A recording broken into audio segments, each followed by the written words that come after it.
Boys and girls, children of all ages, just like the ringmaster in the circus used to say, right, with the top hat and the whole thing and the tails.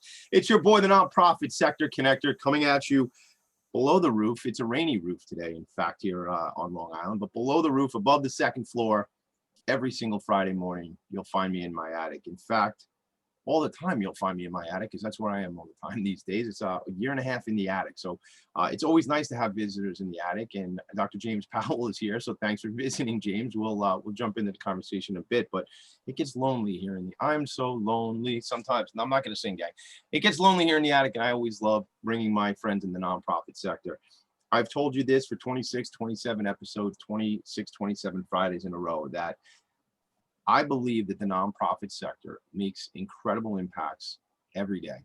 I've gotten silly about it, and I say every second of every minute of every hour of every day, but I believe that's true. And the challenge for me is I don't believe that the nonprofit sector gets the light shown on it that it deserves, okay?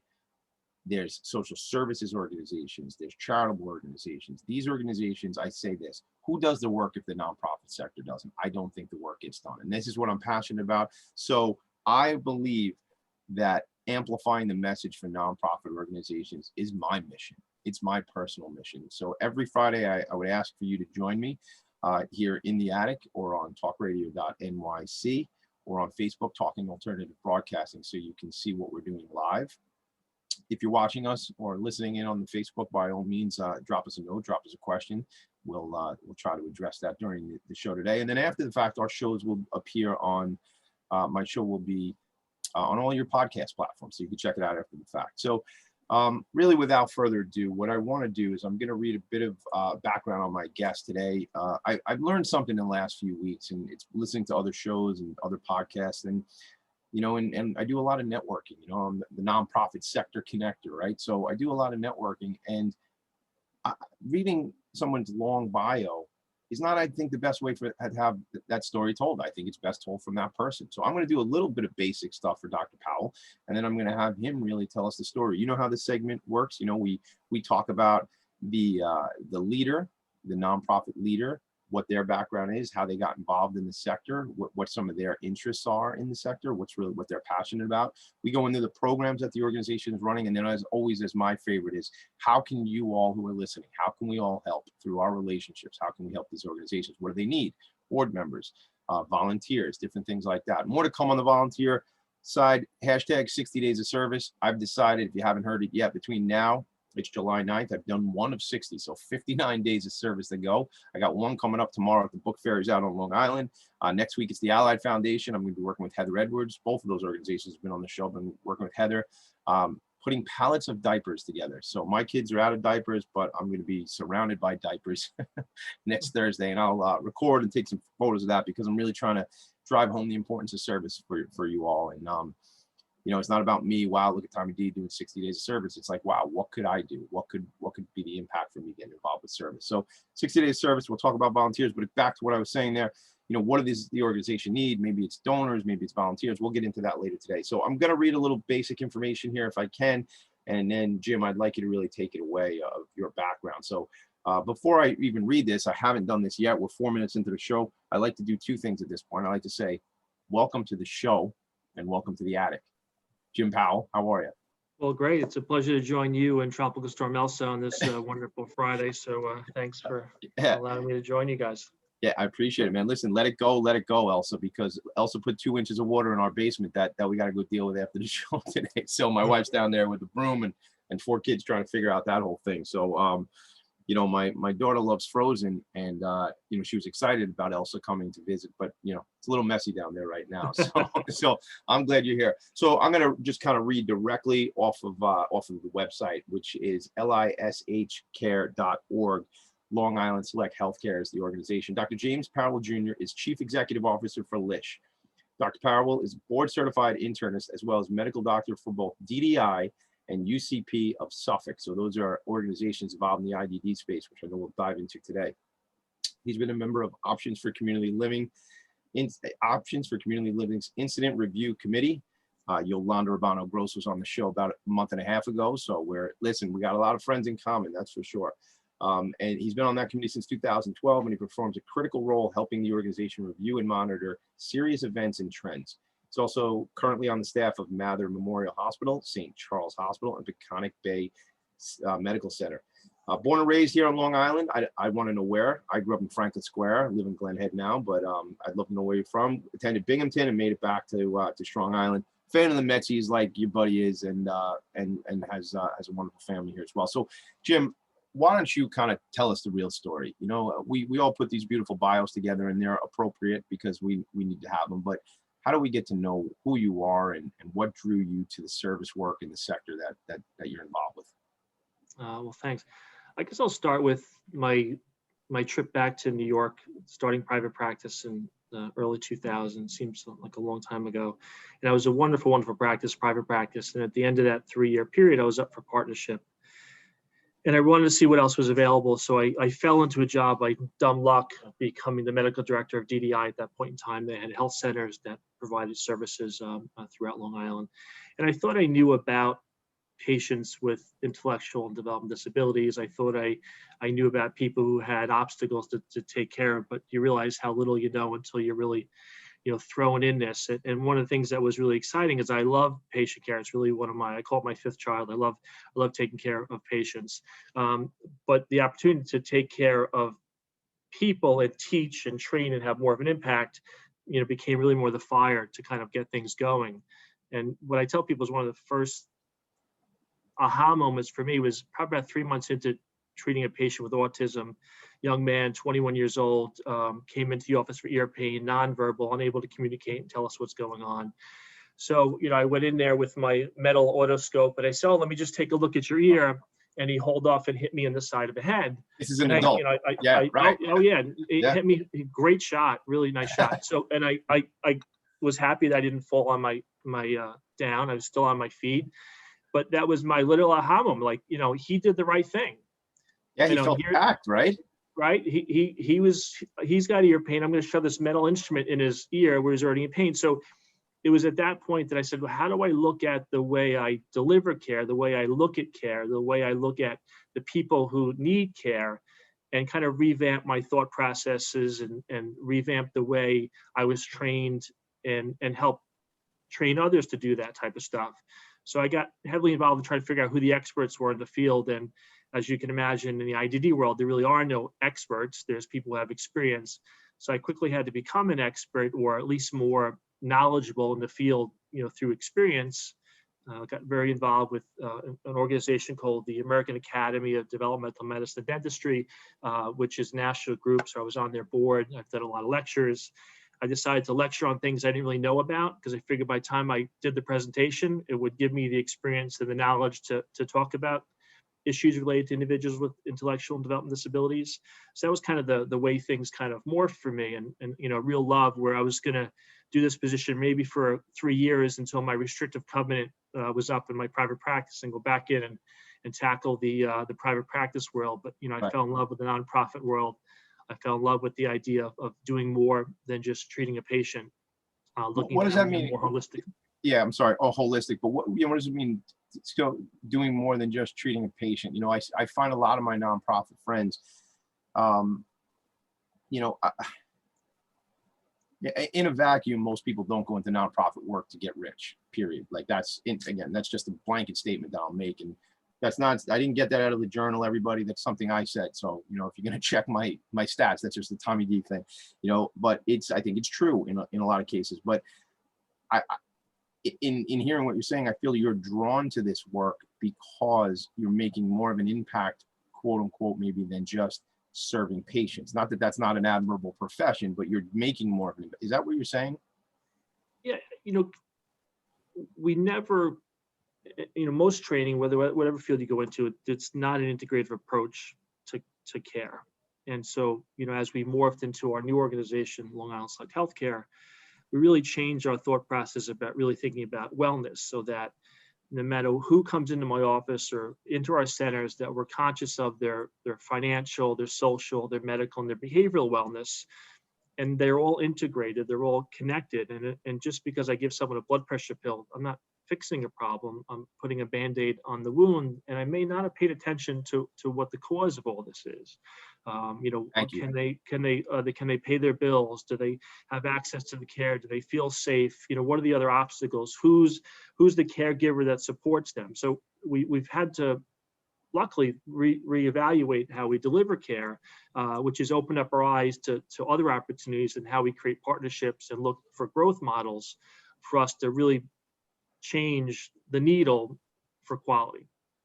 Yeah, thank you for all that. And I just was like waving my arms. If you're listening, I was like excited what Jim was saying there, because look, I'm not a medical professional. I didn't stay at a Holiday Inn Express last night, so I'm not going to fake that I'm a medical professional. But the thing is, I'm and this could get me in trouble, but I'm not always keen on the fact how things are done, where we just, as you say, kind of put a Band-Aid. I use that term all the time, but how we don't really address the underlying problems or dis-ease in our bodies, but we just put these Band-Aids or these pills or whatever it is to make the symptoms go away, while our body might be saying, and I know you're speaking holistically, not just about the body, but holistically about that person's whole environment. And I appreciate that. And there was a picture I pulled off the website that I'll talk about in a second, but it's that sort of, you correct me if I'm wrong here, Jim, but that sort of, that holistic, that Eastern medicine look at things versus just that Western medicine, traditional Western medicine, where we either remove a piece of the body or we put a pill in there. You have to be willing to constantly change and grow and challenge yourself. And I think that for physicians and healthcare providers, we have blinders on, because there's barely enough time to learn the medicine and learn your field. And yet at the same time, now I'm asking you to be involved with looking at variables that you never even considered or even trained in understanding. Yeah. So it's scary sometimes for us to say we don't know what to do, or we don't know how to help, or we don't have the answers. But it's also exciting to figure out how maybe I can get someone to the right solution, or identify a problem that was not there or understood before. Yeah.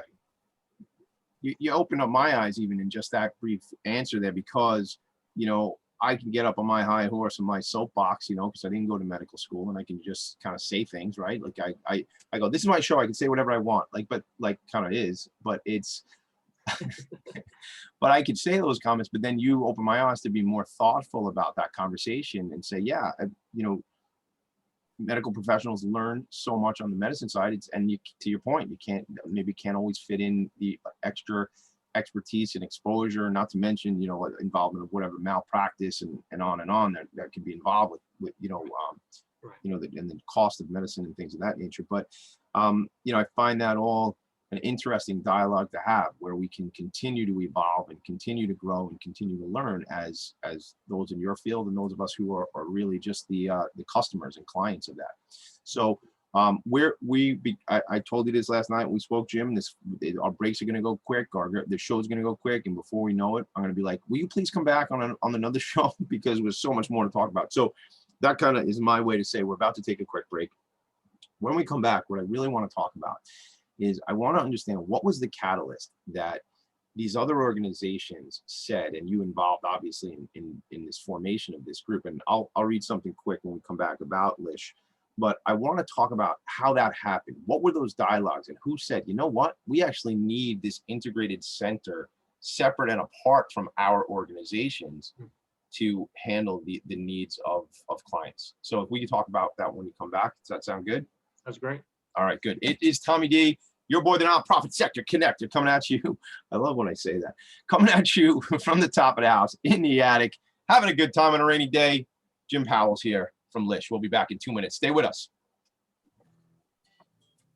Have you ever thought of reinventing yourself? Are you looking to create a new life's journey? Hi, I'm Kevin Barbaro, host of Coffee Talk XL, every Tuesday night live, 8 p.m. Eastern on talkradio.nyc. Tune in live to hear me and my guests from a variety of different backgrounds. As a former college coach and a current full-time actor and owner of multiple companies, my show is as eclectic as my life. That's Coffee Talk XL every Tuesday night, 8 p.m. on talkradio.nyc. Are you interested in having a better relationship with yourself, others, and God? Greetings. I'm your host, Dr. George Andow, for the show A Journey Through into Awareness. On my show, we journey into the awareness that the mind of God is the true seat of our personal consciousness. We join together each Monday at 7 p.m., so tune in on Talk Radio NYC. Are you a conscious co-creator? Are you on a quest to raise your vibration and your consciousness? I'm Sam Leibowitz, your conscious consultant. And on my show, The Conscious Consultant Hour, Awakening Humanity, we will touch upon all these topics and more. Listen live at our new time on Thursdays at 12 noon Eastern Time. That's The Conscious Consultant Hour, Awakening Humanity, Thursdays, 12 noon on talkradio.nyc.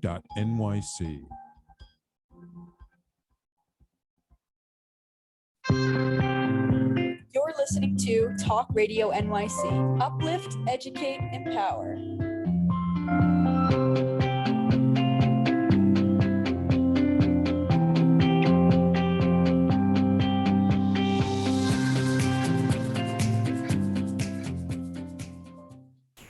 Nonprofits need connections to move in good directions. So cut through all the static. Join Tommy in his attic. Cut through all the static. That's my call to action. Cut through the static. Join me in the attic every Friday morning where Philanthropy and Phocus goes live and we amplify the message for nonprofit organizations. I freaking love, my wife told me to stop saying freaking on the show. I freaking love this sector. It doesn't, the changes in the world don't happen. I mean, even in that first segment, Jim saying how as an individual, he committed himself to learn and change and evolve, and now is so committed to the nonprofit sector. Specifically, we're going to talk a bit about IDD. I know that coming up soon. So Long Island Select Healthcare was founded, whoops, I skipped it, there it is. In 2014, Long Island Select Healthcare was founded by three agencies, three other nonprofits: DDI, known as Developmental Disabilities Institute; Free Family Residence and Essential Enterprises, Robert Budd. Hello, Robert. Robert was on the show a couple months back. And United Cerebral Palsy of Greater Suffolk. These three organizations came together and said, we need to form this other organization. On the first day of operations, they started providing low-income medical services in Long Island, New York. That's my hometown, and as well as to the surrounding area on August 22nd, 2016. Jim Powell is here, Dr. James Powell, but we call him here on the show Jim because that's what he told me I could call him. So Jim, what I said in the first segment, what happened? What was the catalyst? Where did, you were involved with these other organizations. Where did you guys kind of get together, or how did you get together and say, we actually need to do a separate thing here? There needs to be a separate entity, a separate agency. How did that all happen? Because that's super interesting for me as other organizations evolve and grow and ebb and flow. We were, it's a credit to the board and the executive directors of the agencies to kind of get this up and running, which was a long undertaking, 2014 to 2016 to actually see the first patient. So we had three health centers that were actively working. So we closed the doors on the Friday. We opened them on Monday under the new organization. But the reason for it had to do with the funding and support and longevity, that the state has programs in place, what's called Article 28s, that they give enhanced dollars for those with disabilities and those with Medicaid, but it's not as consistent and reliable as the federal government. And the federal government has federally qualified health centers. And so we came under the umbrella of Sun River Health, which is now runs all the county clinics, and we're what's called a subrecipient. And a federally qualified health center, there's actually 1,400 in the country, and 26 million people actually receive care from a federally qualified health center. So what that means is let me stop you 1 second. 1,400 FQHCs, federally qualified health centers across the country. What was the number of people that are served by these communities? 1 in 12 in the country, and about 26, 27 million people are served through health centers like ours that are federally qualified health centers. Now, they could be in a rural area, they could be inner city, they could be on migrant farms, they could be all over, but it's pretty significant. And what's really nice about the structure of these health centers is that there's accountability. So we actually have to report our data on what our blood pressure scores are or diabetic scores are to the federal government. So there's oversight. So there's quality built into the way a federally qualified health center runs. So in terms of longevity, in terms of quality, in terms of ability to really meet the patient's need in our community, really ended up being a no-brainer. It just took time for it all to come together. And what's the challenge like when you do that and you go from 3 organizations into one, or not go into, but have these 3? I don't know the right terminology, so correct me as I trip over my words. But was Lish sponsored by the other 3 organizations and did some of the board members move over, or is it a brand new board? Like, what did that look like? Yeah, it's a good question. So it was a formation of a whole brand new board. We were fortunate enough to have the Robert Buzz, the John Lassards, the Steph Friedmans from the legacy agencies join the board, as well as bring on other members in the community, which was great to help kind of get things going. So we're our own tax ID number, our own board, but coming together as a new organization, when you have 3 different mindsets of how things are supposed to be done, whether they're right or wrong, it is definitely a learning experience about blending culture. Sure. Even though we may be treating the same patient population and have a lot of the similarities in our day-to-day function, treating a new patient population and responding to different rules and regulations to the federal government creates some interesting dynamics and change management. Yeah, I'm sure it does. Yeah. Exciting listen, like I say, these organizations I know make incredible impact, but I think there's also, we realize as individuals and organizations that we have limitations in our own environment, and it's enhancing and creating something new that makes that. And yeah, there's going to be bumps and bruises. A friend of mine, Ginger Johnson, told me something recently, and it came up for me while you were speaking there. We don't really want to hang out with people who call me while I'm doing my podcast. We don't really want to hang out with people like that. We don't want to hang out with people who are like-minded. We want to hang out with people who are like-valued. And that was sort of I love to learn these things, and I keep learning, because like-minded means a bunch of yes men and yes women around us. We're all going to say the same thing, and we're going to get excited because we're all saying the same thing. But where's the growth there? So like that was coming up for me when you mentioned, how change management, the dynamic of having all these different organizations. Yeah. What's the user experience feel like? Because I drew a quick picture of, this is something I pulled off your website. It's got I drew a stick figure, but it's got like a picture of a person, and then it's hospital, labs, patient, imaging, physician, therapy, holistic again.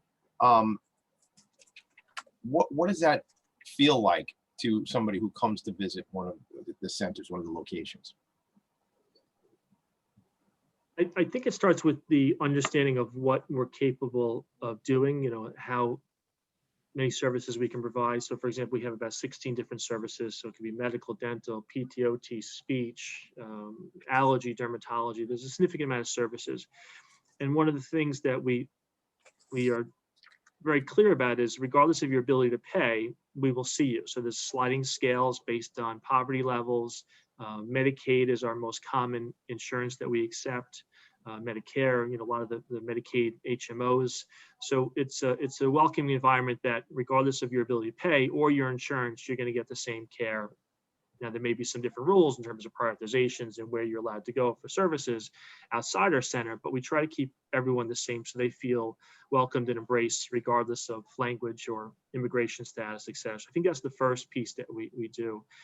And then we try to pay attention to, where, what I call the triangle of care, where you have the patient, you have the provider, and then you have the caregiver, and who supports them. So it could be a husband, it could be a wife, it could be an agency like a DDI or a UCP or Free, or it could be some other shelter or church group. But if we're conscious of who the players are that help provide the care and facilitate care, outcomes can be a little bit better because you're conscious of where the needs are and who the facilitators or obstacles are in providing services. So that's kind of our foundation. And then it's also about bringing the care that each individual needs And I think the pandemic has brought this to light more about that there's no one size fits all. So we really pay attention to patients in different buckets, meaning that we have our IDD bucket, we have our OMH bucket, which is there. We have our community-based patients, and we're also very conscious of. If we could, Jim, just underscore that for Office of Mental Health, okay? Just Yes, I'm sorry. Yes. Oh, it's not your fault. When we live in these worlds, we just say these things. Right. Yep. Right. If I don't say 100 acronyms a day, I can't go to sleep. So I have to. We all do it. That jargon just happens. So I'm always like, I try to just underscore it so people, they're not Googling it, so they're paying attention to us talk. Because as I'm babbling, they can Google it right now. OMH, Office of Mental Health.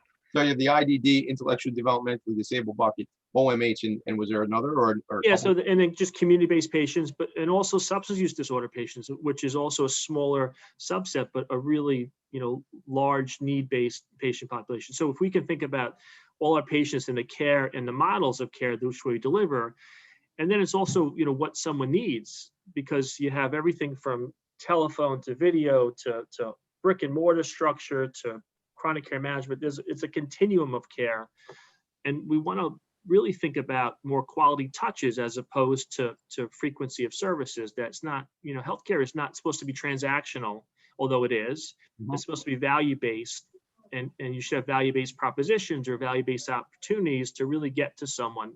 I used to think that I was, and I still think I'm a good doctor, but I used to they're listening to my advice, boom, boom, boom. But the reality is 30% of what I say is really retained. So I could tell you about your blood sugars and your salt levels and what we need to do and exercise. And then when you come back in 3 months, you've forgotten 70% of what I said. And that's 3 months have gone by. But if I could have someone reach out to you in a couple of weeks and then follow up in a month, doesn't have to be me. Right. No, somebody on the team, somebody on the. Right. Yeah. Team-based, care is really where it should be. It's not supposed to be a funnel where everything goes through the funnel. Really more of a spaghetti strainer type of approach where your knowledge and information just flows through, that everyone can have access to it. And I don't have to be in charge of it, but I have to just be on the team and help facilitate that. I love that. Yeah. So you're still, as the CEO, you're still seeing patients. I know that for a fact, because last night you were running late for a call for you and me because you were with a patient. So that's, as the CEO, you're still clinical. Yeah, as I was saying earlier, it's like my 5th child, seeing patients. So I love it. I don't think I'll ever give it up. And right. it gives you an opportunity to stay grounded. It's wonderful to be involved with the vision and the growth of where the organization's going, but to get your hands dirty, so to speak, in the clinical world, it's still exciting. Of course, yeah, and you got into it for patient care, not to be an executive, right? That's how you started doing this thing, right? I love that whole triangle of care. I think that's great. When we come back, we're going to take another break, everybody. When we come back, we're going to talk more about the kind of the user experience, what it's like to be a patient. I mean, and I would love to know, if appropriate, how do you collaborate with the larger health systems? Is, obviously being here on Long Island, we know Northwell's the big one, and is there collaboration there?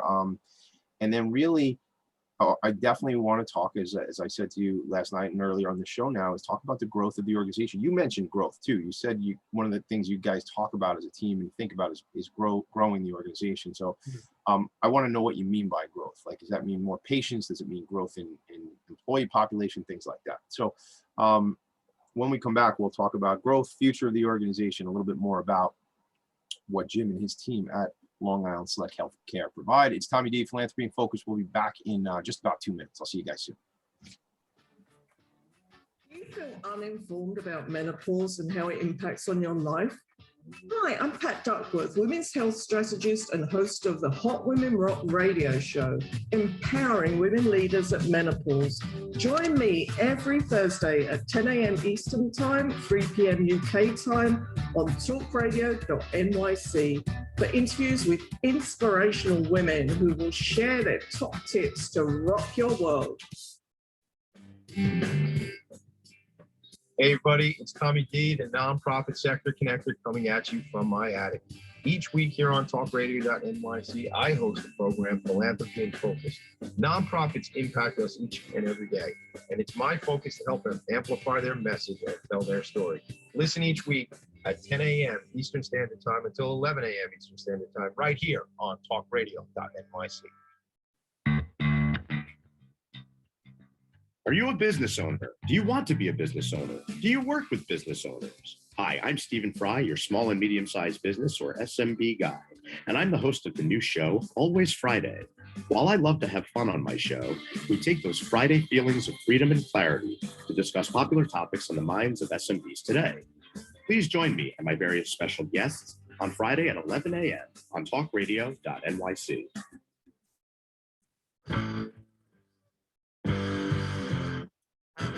Do you run or are ready to open your own business? Hi, I'm Jeremiah Fox. I've been operating and opening small business for the last 25 years, and I'm the host of the new show, The Entrepreneurial Web.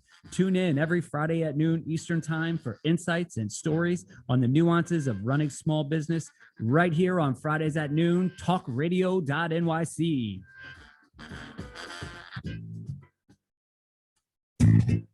You're listening to Talk Radio NYC at www.talkradio.nyc. Now broadcasting 24 hours a day.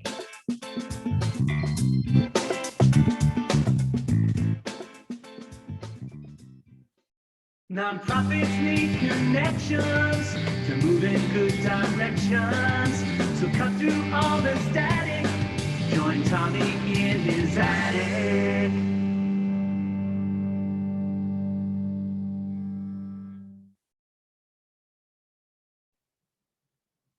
I'm speaking and I'm on mute. So I'm not on mute anymore. Thank you, Dr. Powell, I was saying, for bopping around to my theme song. I sometimes ask my guest to sing the theme song. I will not put you on the spot. You tell me next, you know, if you're up for it one time. I'll try my break dancing the next time. I'd love to have it break. You know, I was on a call with Yolanda and some of her team over at Options for Community Living a couple of weeks ago. And it was like a business meeting. And I get on a call. And she goes, I miss being in the attic and I miss your song. So like I start the business meeting, like singing my theme song. Like this is what it's like hanging out with Tommy D, guys. All right. Long Island Select Healthcare provides services to all those in need of medical services, regardless of their ability to pay. We just talked a little bit about that in the last segment, but a large portion of their patients, as we've been playing around with, are a large portion of the 6,000 patients include those with intellectual developmental disabilities, behavioral health issues as well. So, I set up a lot in the last segment for us to talk about, but talk to me more. I kind of threw this out there. How does an organization like yours, who's serving 6,000 patients, how do you engage, if that's even the right way to say it, kind of with the larger health systems? I mean, I read earlier, you're with Mather, you personally in St. Charles, Peconic, the whole thing. Can you talk a little bit about those relationships and how they're, there's advantages and benefits to that? Sure. So actually, we've even grown. We're over 7,000. So I'll have to update our website, I guess. I screwed up the numbers. My bad. No, thanks. Yeah. So, growth relationships are really tied together. And one of the things that we try to figure out is how do we assess our needs and then figure out how to get involved with partners who can help us with those needs. And so one of the really exciting programs that we have right now is actually with a company called Ambulance. And for those who are on Long Island, you may see these teal blue ambulances. Yes, I have.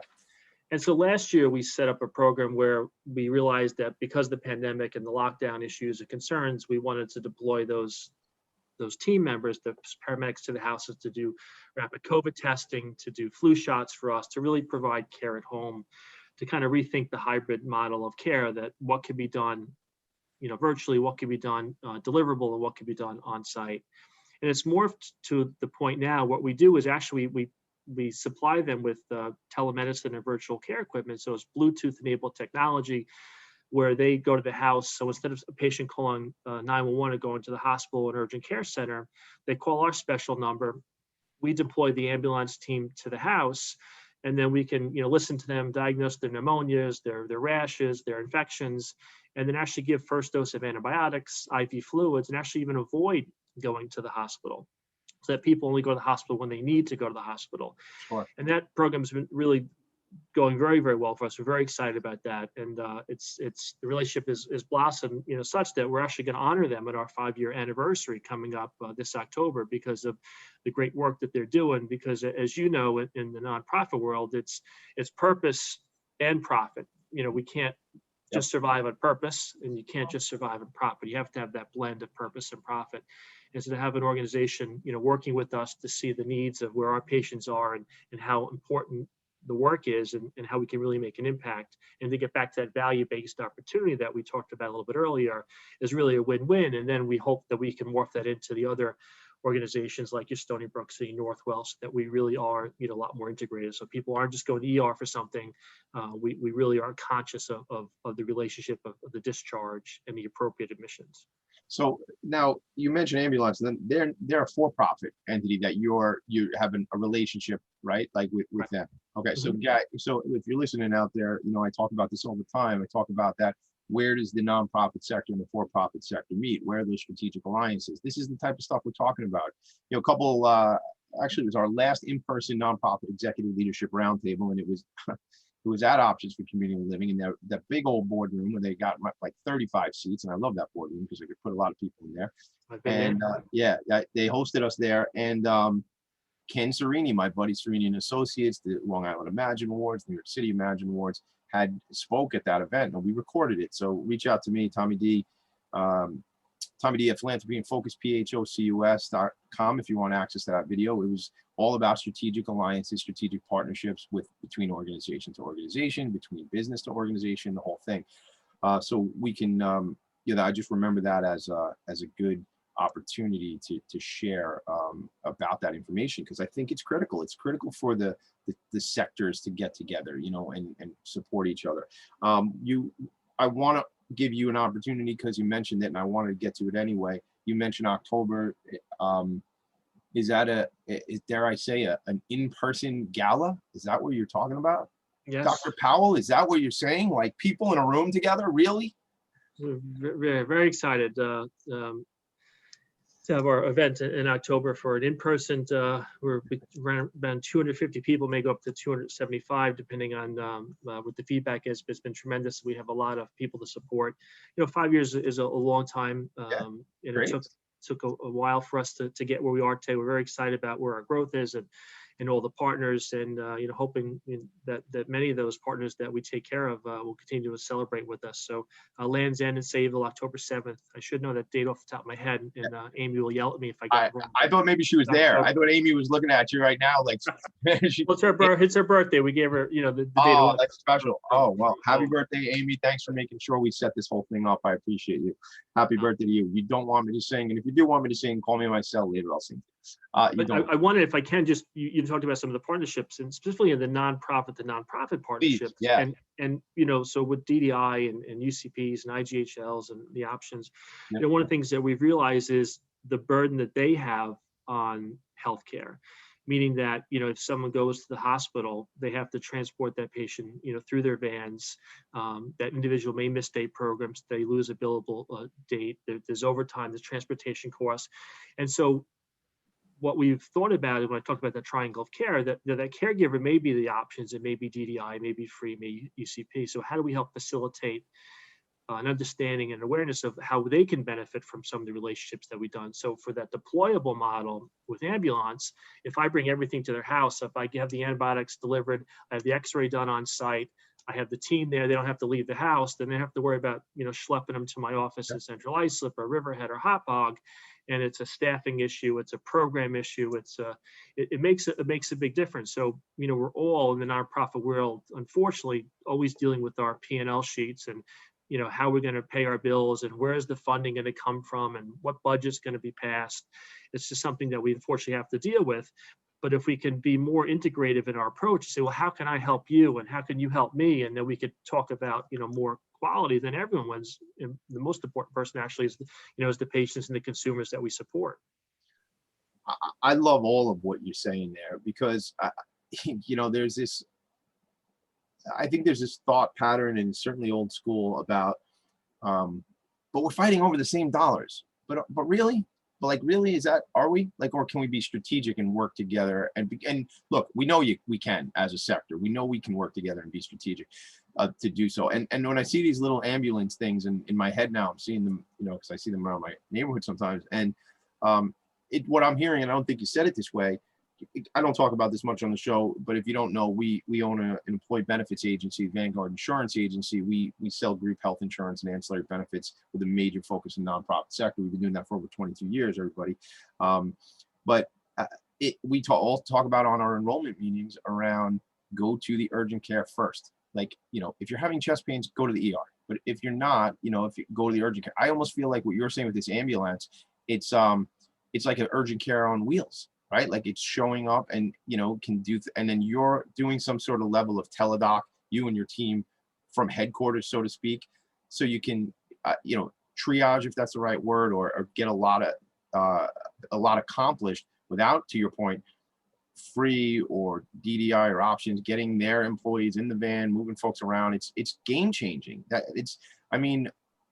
So I see it as almost an urgent care on wheels, and correct me if I'm wrong. I mean, maybe it doesn't have everything an urgent care has, but also it is, can you and your colleagues, and maybe you've done this already, really look at the numbers about that, and the hard and soft cost of,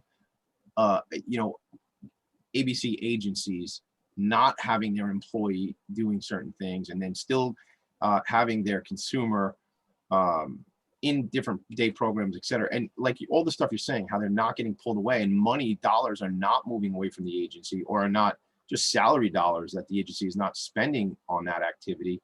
Have you done any studies, or can you guys do that? Have you sort of tried to break that out? Yeah, so we've looking at data on multiple levels. So, just a little bit of background data. So we're part of an accountable care organization. I was just going to say ACO, but I said, you know what, let me use the words. Yeah, right on. So that's a Medicare shared savings program. So we're involved with a couple different organizations similar to ours. And so our Medicare patients, we are conscious of their total spend of the dollars. And for 2020, our 2,000 plus patients went to the ER 1,500 times in 2020. Now, the CMS came back, and the government said the data showed that 72% of my patients went to the ER that should have been preventable. So that's 72% of the 1,500 visits. Okay. So that's huge in terms of the cost. I don't know the actual figure, because our patients with disabilities go to the ER for variable reasons, but for argument's sake, we're talking at least $1,000 cost for someone to be seen in the emergency department. Right? Yeah. So if we can prevent that ER visit and even the urgent care visit, because even urgent care visits are more expensive than a primary care office visit, and minimize that, then it makes a difference. So we're looking at that data now. And then to your point about the agencies, we've had some conversations about how do we track that so that we can look at, what are their spend, what is their transportation cost, their overtime cost, because that'll help, facilitate the growth, because we actually have to change the mindset that people think they go to the ER and they're going to get everything. They may wait 4 or 6 hours, but they'll get their X-ray, they get the labs. And so it's a perception that care is better, or everything will be done. But this model actually is, you're still getting the same services. And the benefit is that they're really sick, which we've sent people to ER from these services. So it gives us an opportunity to say, well, no, what, you're too sick. In fact, the visit you were alluding to yesterday, I sent that individual to the hospital. You suspected pneumonia, not doing well, had abnormal vital signs, more appropriate to be in the emergency department. So we know where our wheelhouse is. So, but again, had that person yesterday presented differently, and you don't need to send them to the ED. Now I'm doing acronyms, the emergency department. Then you that changed the cost factor of that whole thing. That changed the billable and all that involved in the insurance, game changing stuff. Yeah. Believe it or not, we're going to take another quick break right now in a minute, guys. But when we come back, I really want to talk about. So we know the event's coming up. We already shouted out Amy, happy birthday. But October 7th, you said, what was the name of the place? I wasn't in Sayville. What was the name? Land's End. Land's End in Sayville. And they could find out about that event, whether somebody wants to be a sponsor or somebody wants to attend the event, right on the website. That'd be great. Yeah, the listcare.org. Listcare, lischcare.org. Or you can reach out to me and I'll get you hooked up with Amy and Jim and the team over there as well. I want to make sure I'm at that event. We're going to take a quick break. We'll come back. We'll close out with a couple things. We'll close out with kind of your big picture vision, Jim. Like how big can this thing get? And how can we help you? How can my people help you? I'm not saying I have all the answers, but I know people who do. And as I'm sitting here listening to you and I'm talking about data and and how to break out these numbers. And I'm a sales guy, so I'm thinking like, how do you, right? So how do we figure this out where this thing works? We proved that it works. How do we bring that to other agencies? How do you bring that to the other acronyms around Long Island that would benefit, and both parties benefit, and obviously the consumer benefits as a result of that, the consumer or their client, depending on what the agency calls it. It is Tommy D. Philanthropy and Focus is a show amplifying the message, amplifying the mission as well for nonprofits. Here from my attic, Jim is here with me, Dr. James Powell of LISH. Long Island Select Healthcare. We'll be back in 2 minutes. Thanks. Are you passionate about the conversation around racism? Hi, I'm Reverend Dr. TLC, host of the Dismantle Racism Show, which airs every Thursday at 11 a.m. Eastern on talkradio.nyc. Join me and my amazing guests as we discuss ways to uncover, dismantle, and eradicate racism. That's Thursdays at 11 o'clock a.m. on talkradio.nyc. Are you a small business trying to navigate the COVID-19 related employment laws? Hello, I'm Eric Sauver, employment law, business law attorney, and host of the new radio show, Employment Law Today. On my show, we'll have guests to discuss the common employment law challenges business owners are facing during these trying times. Tune in on Tuesday evenings from 5 p.m. to 6 p.m. Eastern Time on talkradio.nyc. Howdy, I am Joseph Franklin McElroy, host of the new podcast, Gateway to the Smokies. It airs on talkradio.nyc every Tuesday night from 6 p.m. to 7. Every episode is dedicated to memorable experiences in the Great Smoky Mountains National Park and surrounding areas. This show features experts and locals who expound upon the richness of culture, history, and adventure that awaits you in the Smokies. Tune in every Tuesday from 6 p.m. to 7 on talkradio.nyc.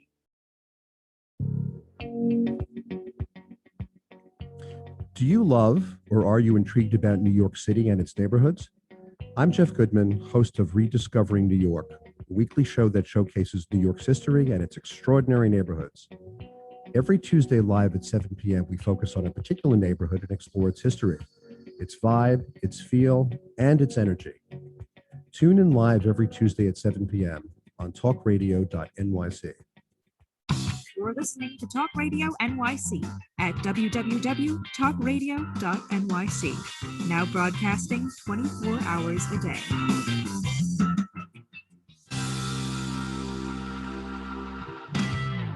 Nonprofits need connections to move in good directions. So cut through all the static. Join Tommy in his attic. You're waving hands, moving arms. Through all the static. One of my boys, he stopped calling me Tommy D, and even my kids call me Tommy D, Jim. So that's a whole nother thing we could talk about. But one of my wait till they get older, they start calling you other things. You know, they call me. Well, now he calls me. You know what he calls me now? He calls me Mr. Static because it says cut through all the static. Join Tommy in his attic. He goes, Mr. Static. He and then when he's being disciplined and told he's not allowed to be on his device, he calls me other things that a 6-year-old should not be calling his dad. But that's a whole nother story. All right, it's your boy, Tommy D. We're just riffing here. We're just having fun. Jim, this has been an incredible conversation with you. I joked before, but I will ask you to come back. I would ask you to find ways where we might be able to do some stuff in the real world together, because I see so many opportunities from panel discussion opportunities to me just putting together a dozen nonprofit leaders in a room and you guys finding ways to collaborate, because that's the stuff I live for. In fact, shout out to my friend, a lot of shout outs today. Katie McGowan, founder, executive director, Horseability, Threatening Universe, threatening Katie with a good time. We're going to do an event out at the farm on the SUNY Old Westbury campus. I'm going to bring together a whole bunch of nonprofit people. It's one of the places on this planet that I go to mellow out and calm down. And if you believe that Tommy D needs to calm down, that's the place you can find me chilling out, because I do need to calm down, certainly sometimes. I want to make one other quick comment before we dive right back into our conversation here. I mentioned Robert Budd's been on the show with Free. All of the old episodes of my program, if you want to learn more about these other organizations, Robert was on the show, and after that, Yolanda was on the show the week later. Yolanda Rubano Gross from Office for Community Living. All this stuff can be found at talkradio.nyc. Just Google my show, not Google, but find my show on there, Philanthropy and Focus. Obviously on podcast platforms as well, Philanthropy and Focus, Tommy Denisa. and you'll see all the other episodes of the show so you can know what's going on. I mentioned the Allied Foundation. I'll be there next week on Thursday. There's a lot of great content that you guys can plug into if you haven't listened to these episodes on a week-by-week basis. So, Jim, let's jump into it and kind of close with a couple things. These are a lot of big questions, so we can always do an email, or you and I can have a call after this, because these are big stuff, and it'll give you something maybe you may think about this after. But who do you want to meet? Who does the organization need to meet? Is it board members? Is it donors? Are there vendor type relationships, or other agencies? Like, are there agencies, like I won't bring up the one I just jotted in the chat there to you, but I know a number of agencies that specifically are in the IDD space that can benefit from knowing you and your organization. And I think they benefit, the organization, and you benefit from knowing them. So that's what I call the win-win-win. So is there, I know I'm asking a lot of questions in one way, but who, like if you had kind of a wish list, who would you like to meet? What are you looking for? Well, no one ever turns down donors in the nonprofit world, so those are always welcome. Always. But I think for us is solidifying the partnerships in the community with a lot of the organizations, meaning that, for example, we have a couple $100,000 of telemedicine equipment that we want to give out to patients and to agencies. So we have tablets with Wi-Fi access that we pay for cellular service. So we actually pay. In fact, at one point we were paying $13,000 a month. Now it's been down. Verizon was nice enough to renegotiate the contract with us at $6,000 a month. But just because we wanted anyone who needed access to care, whether it was on-site or off-site, to have it. So we can give out free hundreds and hundreds of tablets loaded with our information, loaded with some of the partners that we have. So the pharmacy could be on the tablet that we've loaded up, a vendor that we support. This way care can be brought to those individuals. So if there are organizations that have patients that need services, whether they're church groups or shelters, and they want free technology, we'd be happy to meet them and help their patients or their consumers. Who's their call point? I'm assuming we don't want them to call you. So who on your team is the right call point for that? Because I think people who are listening, whether you're an association, a church, an organization, another nonprofit, who would they call, Jim? Is it just go to the website, or can we give them a little bit more direction? Sure. No, I think probably the best way would be to start probably with Amy. I think Amy is a great facilitator of these programs for us, and I can have Amy's email address and contact numbers up. And if you give me a second, I was going to look for it too.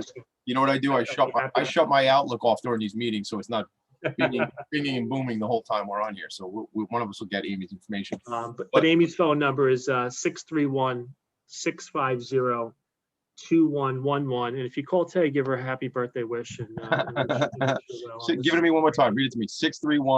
631-650-2111. So if you have an organization or association and you have people with individual needs that can benefit from having a tablet to access the care that Lish is offering, reach out. Thank you for that, Jim. See, that's and I will tell you something. I run these roundtables, and every single month when Amy comes to those meetings, she would always let us know, we have COVID tests.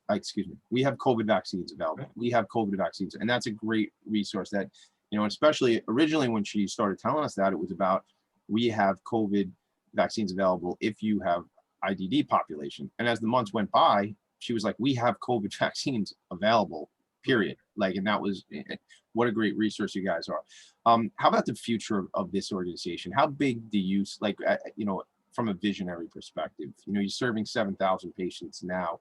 Is there a goal to serve 20, 25,000 patients annually? Do you have a number in your mind? Not a number as much as a growth model based on what our vision is and where we want to take the organization. That in theory, there's no reason why we couldn't provide services from Montauk to Manhattan in terms of access to care. We're heavily involved in Suffolk County. We have a little bit of involvement in Nassau County. We have some great partnerships with other organizations that are very similar to us. They do great work. But to your point, Ariel, is I think that somehow we have to figure out how we partner with them together. And it may be formal or informal, it may be mergers, it may be but there has to be some sort of growth model that we're all like-minded organizations are actively involved in value-based propositions and quality metrics, patient safety, and then a comprehensive approach to care. So that's kind of our vision of really kind of expanding our outreach efforts and being a facilitator or being actively involved with it on a day-to-day basis. I want to be a part of that growth, and I don't say that because we're live on a show. I mean that, and if it's, I'm doing 60 days of service, as I kind of alluded to earlier. I'll bring it up really quick before we close the show. But for instance, my friend, Dr. Larry Grubler, second episode of the program, CEO of TSINY, Transitional Services from New York, actually saw me in an earlier meeting this morning. They're a mental health agency. They serve 4,000 individuals with mental health issues in the boroughs. You know how, here comes my arrogance, but you know how easy it is for me to make that introduction? Very. Like the three of us can just get on a meeting and you guys can discuss where that opportunity lies. Jim, this has been absolutely a pleasure. I am excited to meet you in person. I'm excited to see you on October 7th. I'll talk with Amy's, find out other ways I can support the organization.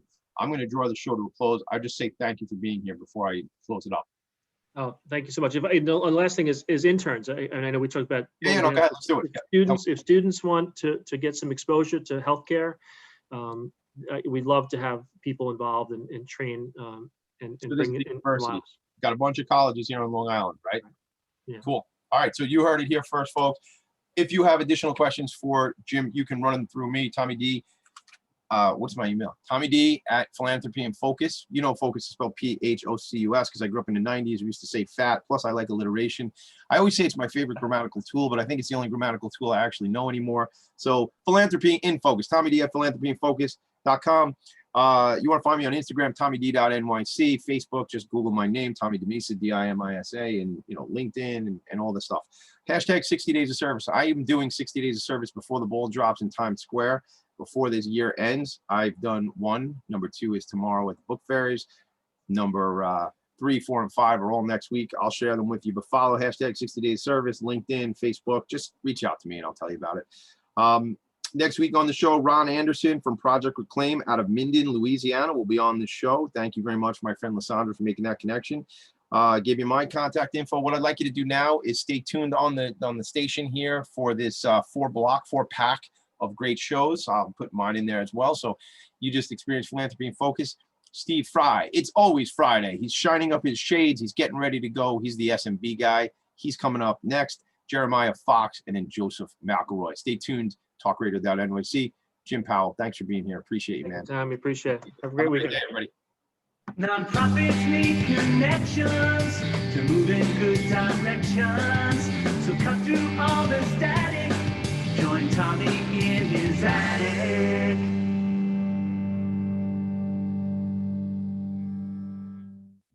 You're listening to